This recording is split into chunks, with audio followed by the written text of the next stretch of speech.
खजाने के तमाम क्लर्क जानते थे कि मुंशी करीम बख्श की रसाई बड़े साहब तक भी है, चुनांचे वो सब इसकी इज्जत करते थे। हर महीने पेंशन के कागज भरने और रुपया लेने के लिए जब वो खजाने में आता तो इसका काम इसी वजह से जल्द जल्द कर दिया जाता था। 50 रुपए इसको अपनी 30 साला खिदमत के एवज हर महीने सरकार की तरफ से मिलते थे।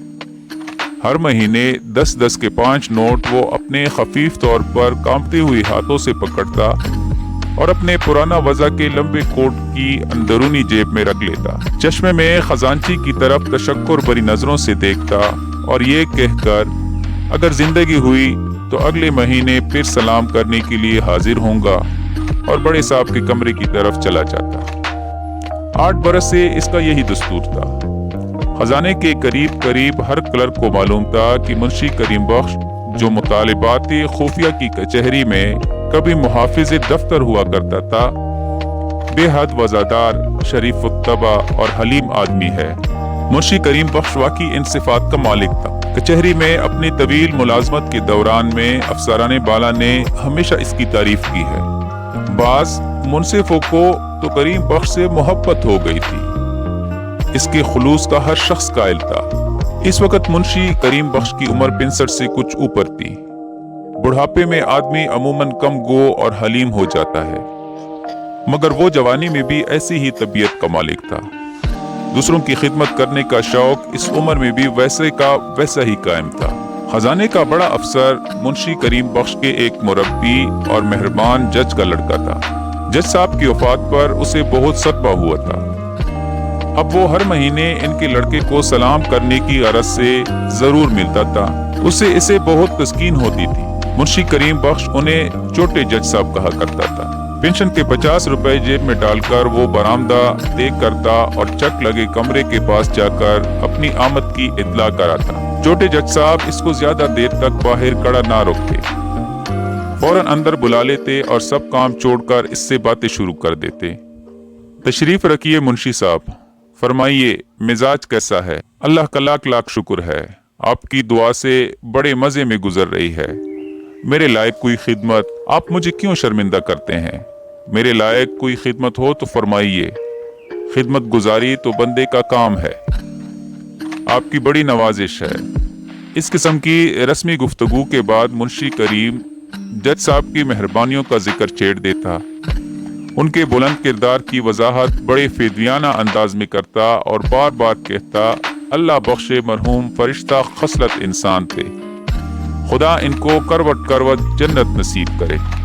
मुंशी करीम बख्श के लहजे में खुशामद वगैरह की जरा बर मिलावट नहीं होती थी। वो जो कुछ कहता था महसूस करके कहता था।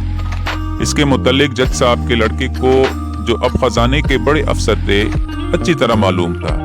यही वजह है कि वो इसको इज्जत के साथ अपने पास बिठाते और देर तक इधर उधर की बातें करते रहते थे।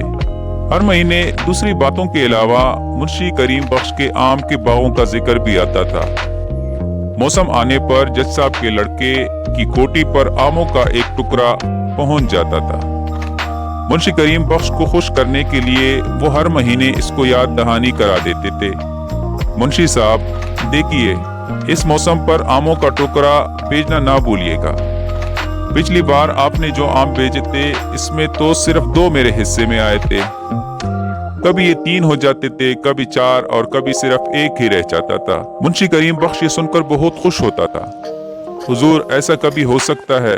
जो ही फसल तैयार हुई मैं फौरन ही आपकी खिदमत में टोकरा लेकर हाजिर हो जाऊंगा। 2 कहिए 2 हाजिर कर दूंगा। ये बाग किसके हैं? आप ही के तो हैं। कभी कभी छोटे जज साहब पूछ लिया करते थे, मुंशी जी आपके बाग कहाँ हैं? दीना नगर में हुजूर। ज्यादा नहीं है, सिर्फ 2 हैं। इसमें से एक तो मैंने अपने छोटे भाई को दे रखा है, जो इन दोनों का इंतजाम वगैरह करता है। मई की पेंशन लेने के लिए मुंशी करीम बख्श जून की 2 तारीख को खजाने गया। 10-10 के 5 नोट अपने खफीफ तौर पर कांपती हुई हाथों से कोट की अंदरूनी जेब में रखकर इसने छोटे जज साहब के कमरे का रुख किया।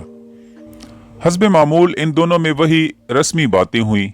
आखिर में आमों का जिक्र भी आया, जिस पर मुंशी करीम बख्श ने कहा, दुनिया नगर से छुट्टी आई है, कि अभी आमों के मुंह पर चीप नहीं आया। जो ही चीप आ गया और फसल पक कर तैयार हो गई, मैं फौरन पहला टोकरा लेकर आपकी खिदमत में हाजिर हो जाऊंगा। छोटे जज साहब, इस दफा ऐसे तोहफे आम होंगे कि आपकी तबीयत खुश हो जाएगी। मलाई और शहद की गूंट ना हुए तो मेरा जिम्मा।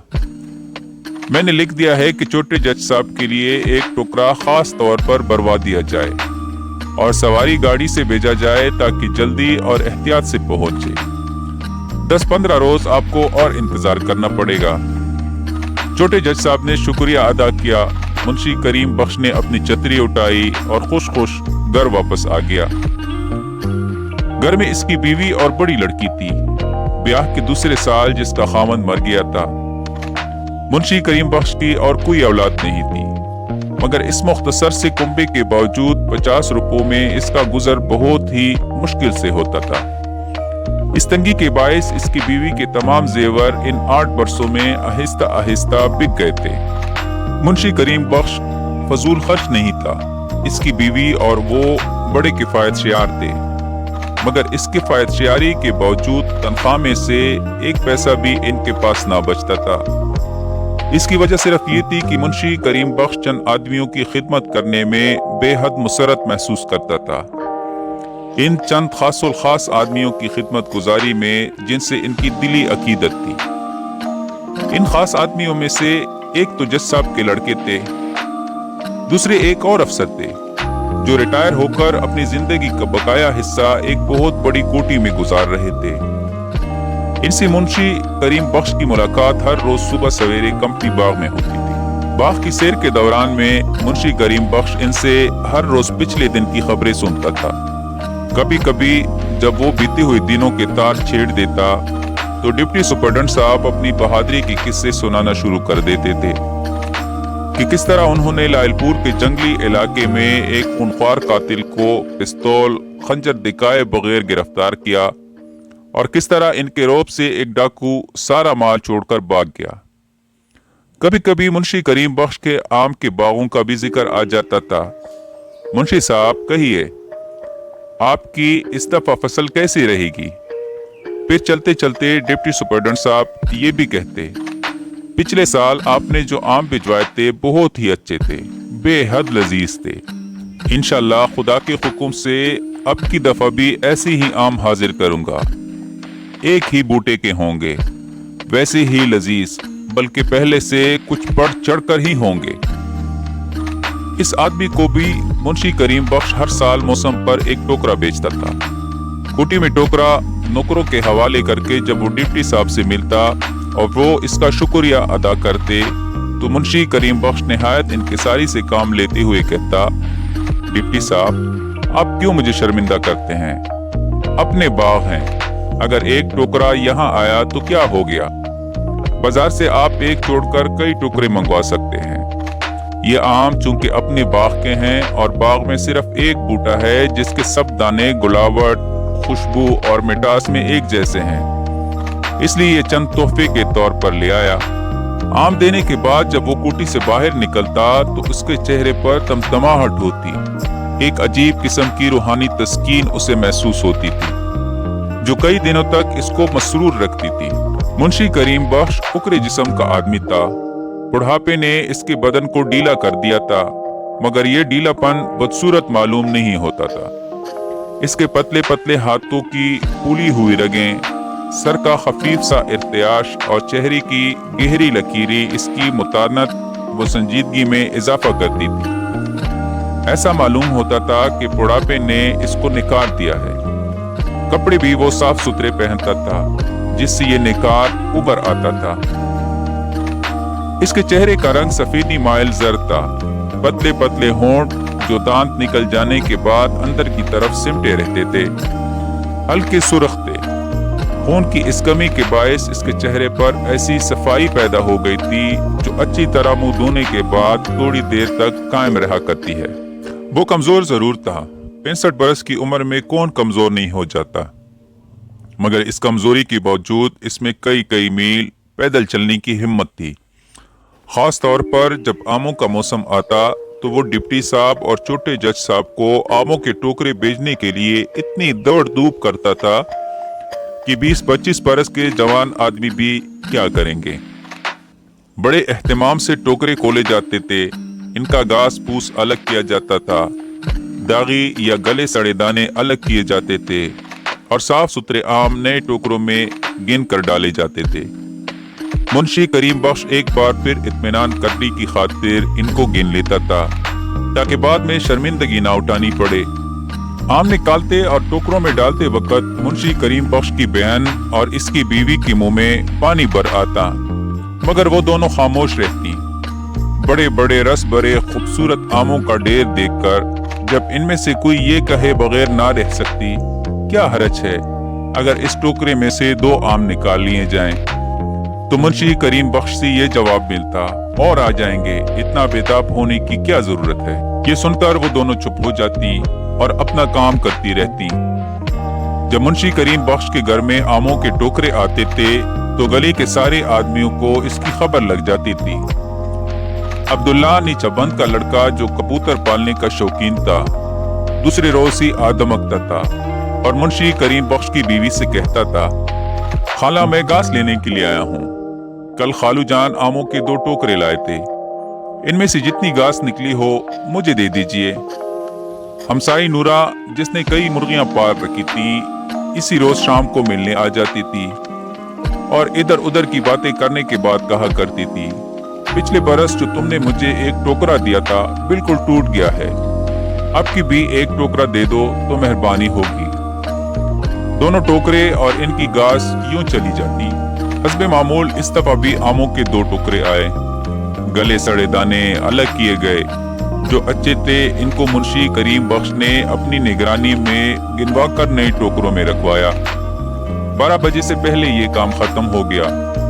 चुनांचे दोनों टोकरे गुसलखाने में ठंडी जगह रख दिए गए ताकि आम खराब ना हो जाएं। इधर से मुतमईन होकर दोपहर का खाना खाने के बाद मुंशी करीम बख्श कमरे में चारपाई पर लेट गया। जून के आखिरी दिन थे। इस कदर गर्मी थी कि दीवारें तवे की तरह तप रही थी। वो गर्मियों में आम तौर पर गुसलखाने के अंदर ठंडे फर्श पर चटाई बिछाकर लेटा करता था। यहाँ मोरी के रास्ते ठंडी ठंडी हवा भी आ जाती थी, लेकिन अब के इसमें 2 बड़े बड़े टोकरे पड़े थे। इसको गर्म कमरे ही में जो बिल्कुल तनूर बना हुआ था 6 बजे तक वक्त गुजारना था। हर साल गर्मियों के मौसम में जब आमों के ये टोकरे आते, उसे एक दिन आग के बिस्तर पर गुजारना पड़ता था, मगर वो इस तकलीफ को खंदा पेशानी से बर्दाश्त कर लेता था। करीबन 5 घंटे तक छोटा सा पंखा बार बार पानी में तर करके झूलता रहता, इंतहाई कोशिश करता कि नींद आ जाए, मगर एक पल के लिए भी उसे आराम नसीब ना होता। जून की गर्मी और जिद्दी किस्म की मक्खियां कैसे सोने देती हैं। आमों के टोकरे गुसलखाने में रखवाकर जब वो गर्म कमरे में लेटता तो पंखा झूलते झूलते एकदम इसका सर चकराया। आंखों के सामने अंधेरा सा छाने लगा। फिर उसे ऐसा महसूस हुआ कि इसका सांस उकड़ रहा है और वो सारे का सारा गहराइयों में उतर रहा है। इस किस्म के दौरे उसे कई बार पड़ चुके थे, इसलिए कि इसका दिल कमजोर था, मगर ऐसा जबरदस्त दौरा पहले कभी नहीं पड़ा था। सांस लेने में इसको बड़ी दिक्कत महसूस होने लगी। सर बहुत जोर से चकराने लगा।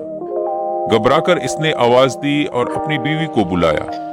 यह आवाज सुनकर इसकी बीवी और बहन दोनों दौड़ी दौड़ी अंदर आईं। दोनों जानती थी कि उसे इस किस्म के दौरे क्यों पड़ते हैं। फौरन ही इसकी बहन ने अब्दुल्ला नीचाबंद के लड़के को बुलाया और इससे कहा कि डॉक्टर को बुला लाए ताकि वो ताकत की सुई लगा दे। लेकिन चंद मिनटों ही में मुंशी करीम बख्श की हालत बहुत ज्यादा बिगड़ गई। इसका दिल बैठने लगा। बेकरारी इस कदर बढ़ गई कि वो चारपाई पर मछली की तरह तड़पने लगा। इसकी बीवी और बहन ने ये देखकर शोर बर्पा कर दिया, जिसके बायस उसके आसपास कई आदमी जमा हो गए। बहुत कोशिश की गई कि इसकी हालत ठीक हो जाए, लेकिन कामयाबी नसीब ना हुई। डॉक्टर बुलाने के लिए 3-4 आदमी दौड़ाए गए थे, लेकिन इससे पहले कि इनमें से कोई वापस आए, मुंशी करीम बख्श जिंदगी की आखिरी सांस लेने लगा। बड़ी मुश्किल से करवट बदल कर इसने अब्दुल्ला नीचाबंद को, जो इसके पास ही बैठा था, अपनी तरफ मुतवज्जी किया और डूबती हुई आवाज में कहा, तुम सब लोग बाहर चले जाओ, मैं अपनी बीवी से कुछ कहना चाहता हूँ। सब लोग बाहर चले गए। इसकी बीवी और लड़की दोनों अंदर दाखिल हुईं। रो रो कर इनका बुरा हाल हो रहा था। मुंशी करीम बख्श ने इशारे से अपनी बीवी को पास बुलाया और कहा, दोनों टोकरे आज शाम ही डिप्टी साहब और छोटे जज साहब की कोठी पर जरूर पहुंच जाने चाहिए, पड़े पड़े खराब हो जाएंगे। इधर उधर देखकर इसने बड़े धीमे लहजे में कहा, देखो, तुम्हें मेरी कसम है, मेरी मौत के बाद भी किसी को आमों का राज मालूम ना हो। किसी से ना कहना कि ये आम हम बाजार से खरीद कर लोगों को बेचते थे। कोई पूछे तो यही कहना कि दीना नगर में हमारे बाग हैं, बस। और देखो, मैं मर जाऊं तो छोटे जज साहब और डिप्टी साहब को इत्ला जरूर भेज देना। चंद लम्हात के बाद मुंशी करीम बख्श मर गया। इसकी मौत से डिप्टी साहब और छोटे साहब को लोगों ने मुतल्ला कर दिया, मगर दोनों चंद नागुज़ीर मजबूरियों के बायस जनाजे में शामिल ना हो सके।